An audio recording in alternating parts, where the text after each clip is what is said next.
పెళ్లి చేయడానికి సెటిల్ అవ్వక్కర్లేదు అంటున్నారు. అవసరమే లేదు. మీకు ఒక అమ్మాయి ఉంటే సెటిల్ అవ్వకపోతే పిల్లనిస్తారా? నేను డెఫినెట్లీ ఇస్తాను. ఏ ధైర్యంతో ఇస్తారు ఒక తండ్రిగా? కలిసి బతకడానికి ధైర్యం ఏముందండి? ఇప్పుడు మీకు సమాజం అంతా ఒక రాంగ్ వేలో పోతుంది. మీరు ఒక 100 కోట్లున్నోనికి వాడు 100 కోట్లు ఉన్నాయి, సరే వాడు ఏం చేస్తాను లేడు. ఒక 100 కోట్లు ఉన్నాయి, 100 కోట్లున్న ఒక వ్యక్తికి మీరు పిల్లనిచ్చి పెళ్లి చేశారు. పెళ్లి టైంలో 100 కోట్లు ఉన్నాయి అనుకుందాం. రేపు తర్వాత ఒక 1 year 2 years కో ఏదైనా బిజినెస్ లో వచ్చి లాస్ వచ్చి వాడు జీరోకి వస్తే, అయ్యో నీ 100 కోట్లు వెళ్ళిపోయినాయి, నా పిల్లని తీసుకుని పోతా అంటావా? నువ్వు అంటావా? అంటావా? ఎవరైనా సమాజం మరి మరి మరి మీరు ఏం చెప్తారు సమాజానికి?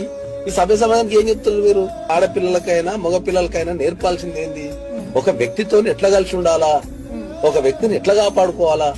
నీకు పైసలున్నా పైసలు లేకపోయినా, కెరీర్ సెటిల్ అయినా సెటిల్ కాకపోయినా నువ్వు ఎట్లా కాపాడుకోవాలని నేర్పాలి. కానీ నేను సెటిల్ అయితే పెళ్లిని ఇస్తా. నేను వ్యక్తి గుణాలే చూస్తా, నేను ఆస్తులు ఏం చూడాలి.